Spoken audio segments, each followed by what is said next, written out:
ಈ ದಿನದ ಕಾರ್ಯಕ್ರಮದ ಕೇಂದ್ರ ಬಿಂದುಗಳು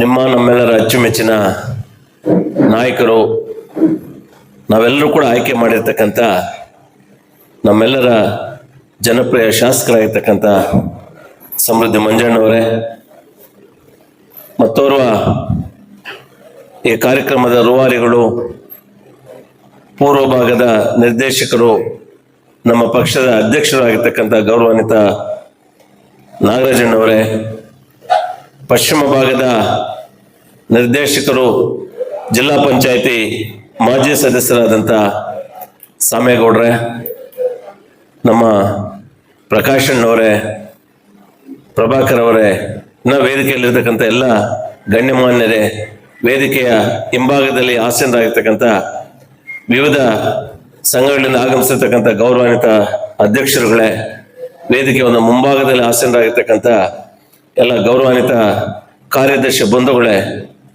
ಅದೇ ರೀತಿ ಕೂಡ ವಿವಿಧ ಸಂಘಗಳಿಂದ ಬಂದಿರತಕ್ಕಂಥ ಸಾರ್ವಜನಿಕ ಬಂಧುಗಳೇ, DMO ಅವರೇ, ಅವರ ಸಿಬ್ಬಂದಿ ವರ್ಗದವರೇ, ಪತ್ರಿಕಾ ಮತ್ತು ದೃಶ್ಯ ಮಾಧ್ಯಮದವರೇ,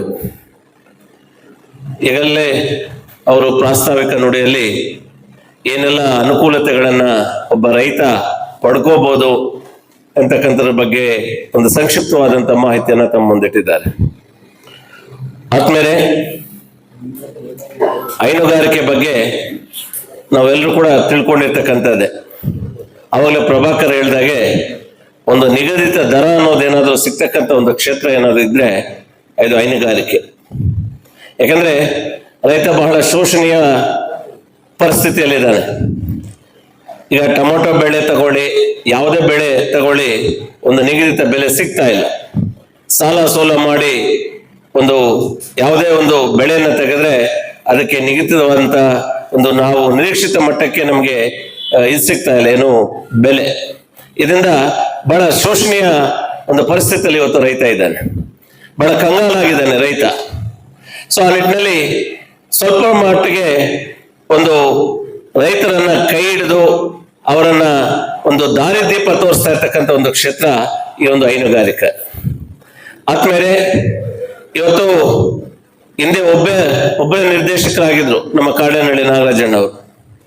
ಅವರು ನಿರ್ದೇಶಕರಾಗಿದ್ದಂಥ ಸಂದರ್ಭದಲ್ಲಿ ತಾಲೂಕಲ್ಲಿ ಅನೇಕ ಒಂದು ಹೊಸ ಡೈರಿಗಳನ್ನು ಪ್ರಾರಂಭಿಸಿದ್ರು, ಹಳೆ ಡೈರಿಗಳನ್ನು ಪುನಶ್ಚೇತನಗೊಳಿಸಿದ್ರು, ಮತ್ತೆ ಏನೆಲ್ಲ ಅನುದಾನಗಳು ಕೊಡಬಹುದು ನಮ್ಮ ಹಾಲು ಉತ್ಪಾದಕರಿಗೆ ಅದನ್ನ ಸಕಾಲಕ್ಕೆ ಕೊಡಿಸುವಂತ ಪ್ರಯತ್ನವನ್ನ ಮಾಡ್ತಾ ಬಂದ್ರು. ಈಗ ಅವರಿಗೆ ಜೊತೆಯಾಗಿ ಮತ್ತೋರ್ವ ಪಶ್ಚಿಮ ಭಾಗದ ನಿರ್ದೇಶಕರಾಗಿರ್ತಕ್ಕಂಥ ಸಾಮೇಗೌಡರು ಜೊತೆಗೂಡಿ ಈಗಷ್ಟೇ ನಮ್ಮ ಸನ್ಮಾನ್ಯ ಸಮೃದ್ಧಿ ಮಂಜಣ್ಣವರ ಒಂದು ಸಾರಥ್ಯದಲ್ಲಿ ಈಗಾಗಲೇ ನಮ್ಮ ಕಾಡೇನಹಳ್ಳಿ ನಾಗರಾಜಣ್ಣ ಮತ್ತು ಸಾಮೇಗೌಡ ಒಂದು ನಿರ್ದೇಶನದಲ್ಲಿ ಈಗಾಗಲೇ ಬೆಳಗಾನಹಳ್ಳಿ ಡೈರಿ ಒಂದು ಉದ್ಘಾಟನೆ, ಅದೊಂದು ಕಟ್ಟಡದ ಒಂದು ಉದ್ಘಾಟನೆ ಮತ್ತು ತರಮನಹಳ್ಳಿಯಲ್ಲಿ ಹೊಸ ಡೈರಿ ಒಂದು ಪ್ರಾರಂಭವನ್ನು ಮಾಡ್ಕೊಂಡು ಬರ್ತಾ ಇದೆ. ಯಾಕೆ ಮಾತನ್ನು ಹೇಳ್ತಾ ಅಂತ ಹೇಳಿದ್ರೆ, ಅಧಿಕಾರ ಅನ್ನೋದು ಶಾಶ್ವತ ಅಲ್ಲ. ಮನುಷ್ಯನಿಗೆ ಅಧಿಕಾರ ಕೊಟ್ಟಾಗ ಪ್ರತಿಯೊಬ್ಬರು ಯೋಚನೆ ಮಾಡ್ಬೇಕಾಗ್ತದೆ, ನಮಗೆ ಯಾವ ಕಾರಣಕ್ಕಾಗಿ ಜನ ನಮಗೆ ಅಧಿಕಾರ ಕೊಟ್ಟಿದ್ದಾರೆ, ನಮ್ಮ ಜವಾಬ್ದಾರಿಗಳೇನು ಅಂತಕ್ಕಂಥದನ್ನ ಅರಿತು ನಾವು ನಡೆದಾಗ ಈ ವ್ಯವಸ್ಥೆಗಳು ಸಕ್ರಮವಾಗಿ ನಡ್ಕೊಂಡು ಹೋಗ್ತದೆ. ಇವತ್ತು ನಾವೆಲ್ಲ ಸೇರಿ ಅವ್ರಿಗೆ ಏನ್ ಜವಾಬ್ದಾರಿ ಕೊಟ್ಟಿದ್ದೀವಿ ಅವರು ಸಕ್ರಮವಾಗಿ ನಿಭಾಯಿಸ್ತಾ ಇದ್ದಾರೆ. ಸೊ ಅದಕ್ಕೆ ತಾಲೂಕಿನ ಪರವಾಗಿ ಅವರಿಬ್ಬರು ಕೂಡ ನಾನು ಶ್ಲಾಘನೆಯನ್ನು ವ್ಯಕ್ತಪಡಿಸ್ತೇನೆ. ನಾವು ಶಾಸಕರ ವಿಚಾರಕ್ಕೆ ಬಂದಾಗ, ಶಾಸಕರು ಜೊತೆ ನಾವು ಚರ್ಚೆ ಮಾಡುವಾಗ ಬಹಳಷ್ಟು ಸಾರಿ ನಮ್ಮ ಜೊತೆ ಮನದಾಳದ ಮಾತುಗಳನ್ನು ಆಡಿದ್ದಾರೆ. ಈ ಒಂದು ತಾಲೂಕನ್ನ ಒಂದು ಕಾಲದಲ್ಲಿ ಒಂದು ಏನು ಅಧಿಕಾರವನ್ನು ನಡೆಸಿದಂಥವರು ಹಾಲೂರು ಶ್ರೀನಿವಾಸ್ ಅವರು ಹೇಳ್ತಿರ್ತಾರೆ, ನಮ್ಮ ಶಾಸಕರು, ಈಗಿನ ಶಾಸಕರು ನಮ್ಮ ಮಂಜಣ್ಣವರು, ಅವರು ಮಾಡಿರ್ತಕ್ಕಂಥ ಒಂದು ಕೆಲಸಗಳು, ಅವರು ಕಾರ್ಯವೈಖರಿಯನ್ನ ಈ ನಾಗರಿಕ ಸಮಾಜದ ಪ್ರತಿಯೊಬ್ಬ ವ್ಯಕ್ತಿ ಕೂಡ ಒಪ್ಪುವಂಥದ್ದು. ಅವರ ಮಾಡಿರ್ತಕ್ಕಂಥ ಕೆಲಸದಲ್ಲಿ ಒಂದು ನಿರೀಕ್ಷಿತ ಮಟ್ಟಕ್ಕೆ ನಾನು ಮಾಡಬೇಕು, ಅವ್ರಿಗೆ ಒಳ್ಳೆ ಹೆಸರು ತರಬೇಕು ಈ ತಾಲೂಕಲ್ಲಿ ಅಂತಕ್ಕಂಥ ಒಂದು ಆಶಯ ನಂದಾಗಿದೆ ಅಂತಕ್ಕಂಥದ್ದನ್ನ ತಮ್ಮ ಮಂದಾರ ಮಾತು ಆವಾಗ ಹೇಳ್ತಾ ಇರ್ತಾರೆ. ಆದ್ರೆ ನಾವೆಲ್ಲರಿಗೂ ಕೂಡ ಗೊತ್ತು, ಇವತ್ತು ಸರ್ಕಾರ ನಮ್ಮ ಜೊತೆ ಇಲ್ಲ, ಅಂದ್ರೆ ನಮ್ಮ ಸರ್ಕಾರ ನಮ್ದಿಲ್ಲ, ಬರ್ತಕ್ಕಂಥ ಅನುದಾನಗಳು ಕಡಿಮೆ, ಆದ್ರೆ ನಿರೀಕ್ಷಿತ ಕೆಲಸಗಳು ಜಾಸ್ತಿ ಇದೆ.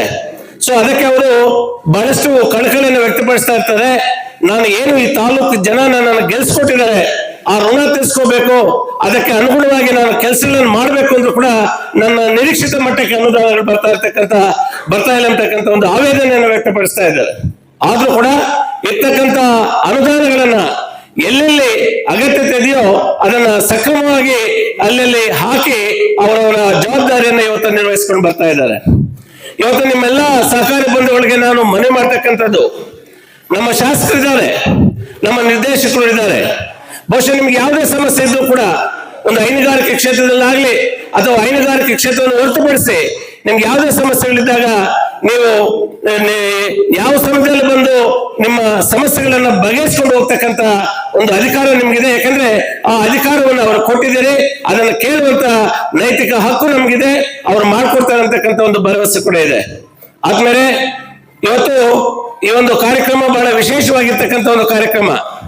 ಬಹುಶಃ ನಾನು ಚಿಕ್ಕಂದಲ್ಲಿ ಕೂಡ ನೋಡ್ತಾ ಇದ್ದೆ, ಒಂದು ಹಸುವಲ್ಲಿ ಹಾಲನ್ನು ಕರಿಬೇಕಾದ್ರೆ ಗಂಡ ಹೆಂಡತಿ ಕೂತು ಸುಮಾರು 1 ಗಂಟೆ ಕಾಲ ಹಾಲನ್ನು ಕರೆಯುವಂತ ವ್ಯವಸ್ಥೆ ಇತ್ತು. ಪಾಪ ಹಗಲೆಲ್ಲ ದುಡಿದು ಬಹಳ ಸುಸ್ತಾಗಿ ಮನೆಗೆ ಬಂದ್ರೆ ಸಾಯಂಕಾಲ ಪಾಪ ಹಾಲು ಕರೆಯೋದ್ರಲ್ಲಿ ಸುಸ್ತಾಗಿ ಹೋಗ್ತಾರೆ. ಆದ್ರೆ ಇವತ್ತು ಏನಾಗ್ತಾ ಇದೆ, ನಾವು ಹಾಲು ಕರೆಯುವಂತ ಒಂದು ಯಂತ್ರಗಳನ್ನ ಕೊಟ್ಟು ಅಥವಾ ಮೇವನ್ನು ಕಟ್ ಮಾಡ್ತಕ್ಕಂಥ ಯಂತ್ರಗಳನ್ನ ಇವತ್ತು ರೈತರಿಗೆ ಕೊಟ್ಟು ಇದರಿಂದ ಬಹಳಷ್ಟು ರೈತರಿಗೆ ಅನುಕೂಲ ಆಗ್ತಾ ಇದೆ. ಸೊ ಇಂಥ ಅನುಕೂಲತೆಯನ್ನು ತಾವೆಲ್ಲರೂ ಕೂಡ ಪಡ್ಕೋಬೇಕು. ಕಾಲಕ್ಕೆ ಬರ್ತಕ್ಕಂಥ ಅನುದಾನಗಳನ್ನು ಸಕ್ರಮವಾಗಿ ಬಳಸ್ಕೋಬೇಕು. ವಿಶೇಷವಾಗಿ ನೀವು ಏನು ಹಸುಗಳನ್ನ ಇಟ್ಕೊಂಡಿದ್ದೀರಿ, ಕಾಲಕ್ಕೆ ಅದನ್ನು ವಿಮೆ ಮಾಡಿಸಿ. ಯಾಕಂದ್ರೆ ಯಾವ ಸಂದರ್ಭಕ್ಕೆ ಯಾರು ಆಗ್ತದೆ ಯಾರು ನೋಡಿಲ್ಲ. ಸೊ ಆ ಕಾರಣಕ್ಕೆ ಸಕಾಲಕ್ಕೆ ವಿಮೆಯನ್ನು ಮಾಡಿಸ್ಕೊಂಡು ಬರ್ತಕ್ಕಂಥ KMF ಇಂದ ಬರ್ತಕ್ಕಂಥ ಅನುದಾನಗಳನ್ನು ಸಕ್ರಮವಾಗಿ ಬಳಸ್ಕೊಂಡು ಸೊ ನೀವು ಮುಂದುವರಿಬೇಕು ಮತ್ತು ಸಂಘಗಳನ್ನ ಸರಿಯಾದ ರೀತಿಯಲ್ಲಿ ಸಕ್ರಮವಾಗಿ ನಡೆಸ್ಕೊಂಡು ಹೋಗ್ಬೇಕು ಅಂತ ಹೇಳ್ತಾ, ಏನ್ ಇವತ್ತು ಇವೆಲ್ಲ ವಿತರಣೆ ಮಾಡೋದಕ್ಕೆ ತಾವೆಲ್ಲರೂ ಕೂಡ ಅನುವು ಮಾಡಿಕೊಟ್ಟಂತ ನಿರ್ದೇಶಕರಿಗೆ, ಇದನ್ನ ನಮ್ಮ ರೈತರ ಜೊತೆಗೆ ಒಂದಷ್ಟು ಕೂತು ಅವ್ರ ಜೊತೆಗೆ ಒಂದಷ್ಟು ಕಾಲ ಕಳೆದು ಅವರು ಕೂಡ ಒಂದು ಇವು ಸಾಮಗ್ರಿಗಳನ್ನು ವಿತರಣೆ ಮಾಡ್ಬೇಕು ಅಂತ ಹೇಳಿ ದೊಡ್ಡ ಮನಸ್ಸು ಮಾಡಿ ಈ ಕಾರ್ಯಕ್ರಮ ಬಂದಿರತಕ್ಕಂಥ ನಮ್ಮ ಶಾಸಕರು ಕೂಡ ನಮ್ಮೆಲ್ಲರ ಪರವಾಗಿ ಹೃದಯಪೂರ್ವಕವಾದಂತಹ ಧನ್ಯವಾದಗಳನ್ನ ಹೇಳಿ ನಿಮ್ಗೆ ಮತ್ತೊಮ್ಮೆ ಮಗದೊಮ್ಮೆ ಆ ಭಗವಂತ ಅಷ್ಟೇ ಆರೋಗ್ಯ ಕೊಟ್ಟು ಚೆನ್ನಾಗಿಟ್ಟಿರ್ಲಿ ಅಂತ ಹೇಳಿ ನನ್ನ ಮಾತನ್ನು ಮುಗಿಸ್ತಾ ಇದ್ದೀನಿ.